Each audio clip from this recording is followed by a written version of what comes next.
मैं आपसे हाथ जोड़ के विनती करती हूँ कि प्लीज एक बार मेरिट्स पे हमारा केस सुन लिया जाए। हम कोई दरिंदे नहीं है, हम भी नॉर्मल परिवार हैं। सीबीआई ने भी जानबूझ के आई डोंट नो किस प्रेशर में आके सारे इंस्टीट्यूशंस, लेकिन सीबीआई ने प्रेशर में आके हम पे इनके कहने पे चार्जशीट लगाई।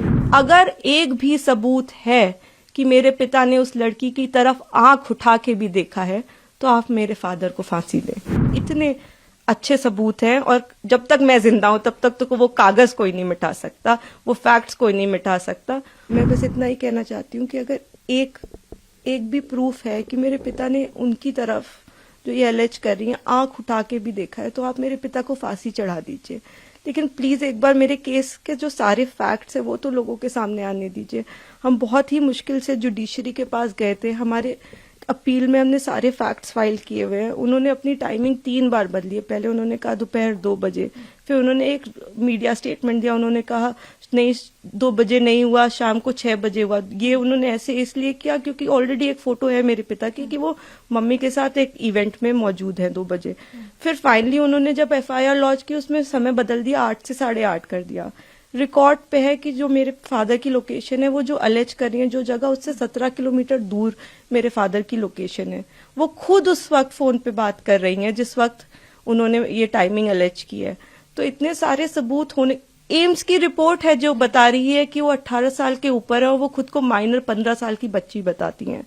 मैं बस ये आपके माध्यम से कहना चाहती हूँ कि मैं समझ रही हूँ कि आपकी भावना एक तरफ जुड़ी हुई है क्योंकि आपने ये सारे फैक्ट शायद कभी सुने नहीं है और ना किसी ने हमें नहीं अप्रोच किया कि आप अपना आपके फैक्ट्स क्या है। किसी ने उनसे कभी पूछा कि आप एक सबूत दिखा दीजिए कि आपकी तरफ कुलदीप सिंह सेंगर ने कभी आंख उठा के भी देखा। मैं कह रही हूँ अगर वो दिखा दे तो फांसी दे दे, लेकिन आप इस तरह का अनड्यू प्रेशर बना के, वो उन्होंने क्या किसी को पता है कि वो एक पॉलिटिकल पार्टी से एसोसिएटेड है।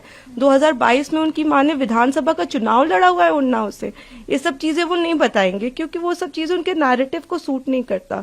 हम भी 2 बेटियां हैं, 8 साल से ड्यू प्रोसेस, मतलब हम कभी धरना देने नहीं बैठे, हम कुछ नहीं किया, हम ड्यू प्रोसेस पे विश्वास रखते और आज भी हमें पूरा विश्वास है कि अंत में, क्योंकि हमारा केस इतना स्ट्रांग है, अंत में हमारी जीत होगी।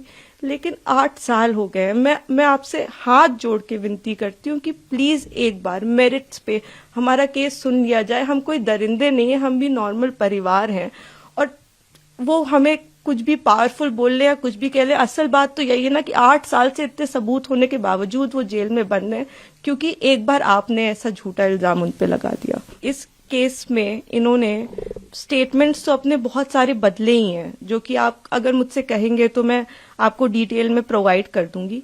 इन्होंने समय 3 बार बदला है। पहले इन्होंने कहा कि दोपहर को 2 बजे कुलदीप सिंह सेंगर ने मेरे साथ रेप किया।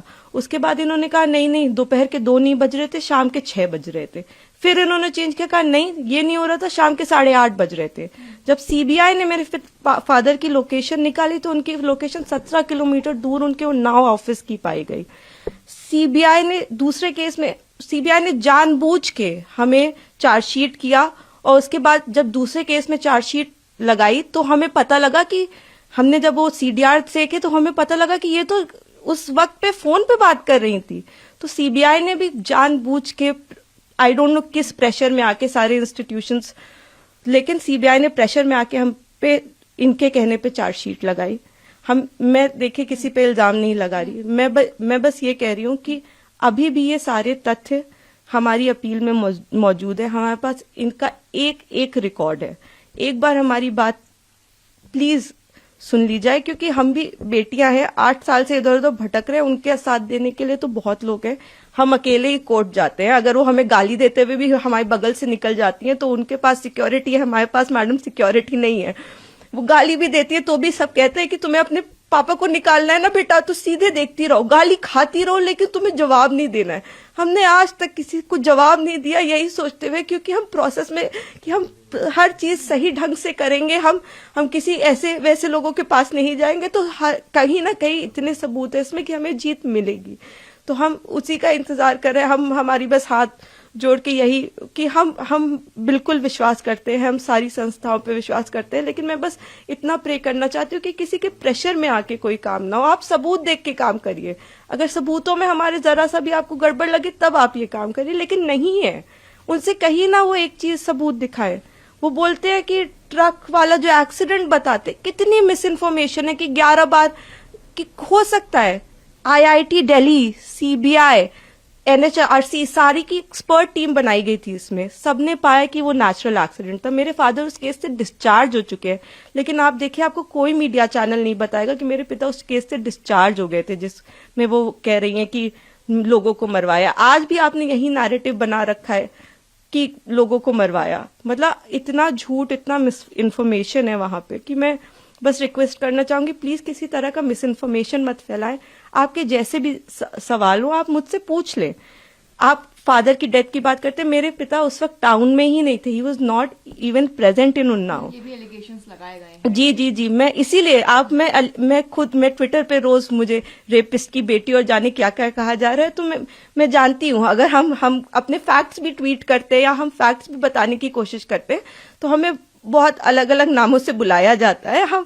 हम जवाब भी नहीं दे सकते क्योंकि सारी हमें पता है कि सारी संवेदनाएं वो सब एक तरफ जुड़ी हुई है। हम तो बेटियां है ही नहीं, लेकिन ठीक है हम सब झेल रहे हैं। लेकिन जो आप वही मैं कह रही हूँ ना कि तथ्यों पे कोई बात करे। आप कह रहे विटनेस, किस विटनेस को मरवा दिया?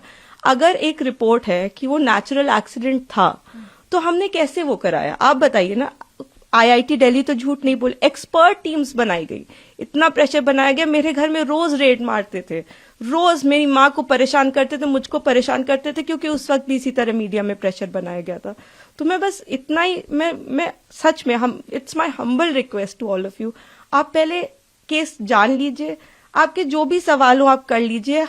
मैं डॉक्यूमेंट्स लेके आपके सामने बैठने को तैयार हूँ, लेकिन प्लीज किसी की कही सुनी बातों पे मेरे पिता के साथ ऐसा मत करिए। 8 साल से हम न्याय के लिए लड़ रहे हैं, प्लीज।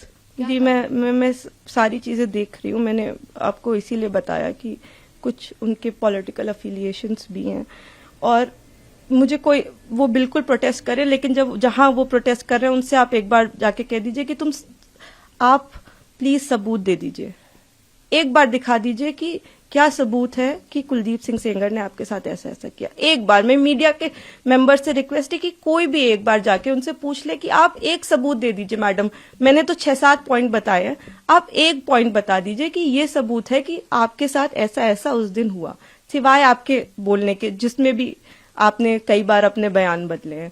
आपने मेरे पिता पे आपने एक केस फाइल किया, अन्य लोगों पे 2.5 महीने बाद आपने सोच समझ के, शायद ये आप में से कम लोगों को पता होगा, सन 2000 में इनके चाचा हिस्ट्री शीटर हैं, उन पे 17 मुकदमे हैं, 17, and these are not put by us. मैं जब पैदा हुई हूं उसके पहले से मुकदमे चल रहे हैं, तो इसके पहले कि लोग इसमें भी कुछ सोचे।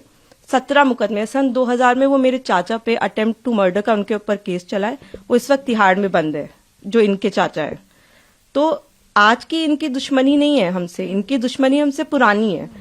तो बहुत सारे कारण हैं। अगर आप कोई भी मुझसे सवाल पूछना चाहते हैं तो आप मुझसे डिटेल पूछे, मैं सारी सवालों का आपका जवाब। मैं बस चाहती हूँ कि आप फैक्ट्स पे बात करें। आप एक बार, मैं भावनाएं समझती हूँ सबकी, किसी को भी, मैं खुद एक बेटी हूँ, मुझे ये कहानी किसी बच्ची की सुनाई जाती तो मैं भी शायद ट्विटर पे गालियां ही लिख रही होती, लेकिन उस कहानी में कितना सच है ये जान लीजिए कि दूसरी तरफ भी हैं बेटियां, दूसरी तरफ भी लोग हैं। जिस इंसान को आप इतना बुरा समझ रहे हैं वो नहीं है, वो 2 बच्चियों के, और मैं इसलिए नहीं कह रही कि आप आर्ग्यूमेंट्स वो लेके आए, लेकिन वो भी इंसान, क्या उन्होंने देखा भी आंख से? आप एक प्रूफ दे दीजिए और आप मेरे पिता को फांसी पे चढ़ा दीजिए। मैं कह रही हूं, अगर एक भी सबूत है कि मेरे पिता ने उस लड़की की तरफ आंख उठा के भी देखा है तो आप मेरे फादर को फांसी दें। लेकिन अगर वो सबूत नहीं है तो हमें पूरा हक है कि हमारे भी सबूत सुने जाएं। प्लीज हमें वो मौका दीजिए। बिल्कुल, आपने शायद डिटेल्ड ऑर्डर देखा होगा, उसमें आप मेरे जो सीनियर एडवोकेट रहे उन्होंने, मिस्टर एन हरिहरन जी, उन्होंने सारे पॉइंट्स पे आर्ग्यू किया था। उन्होंने आर्ग्यू किया था कि ये माइनर नहीं थी, एम्स की रिपोर्ट है।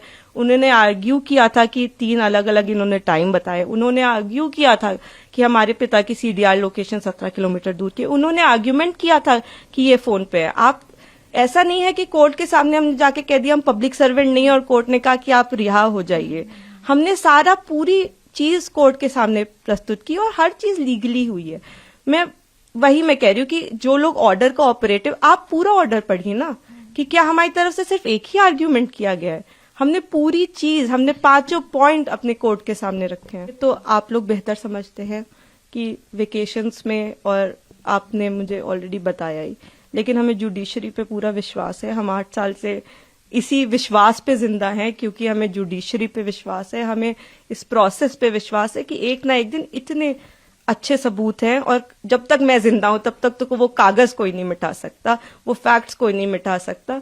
तो उन फैक्ट्स के होप में कि ये एक दिन सबके सामने आएंगे, मैं जिंदा हूं। और मैं यही कहना चाहती हूँ कि प्लीज किसी भी इंस्टीट्यूशन पे आप अपनी भावनाओं पे आके मत प्रेशर बनाएं।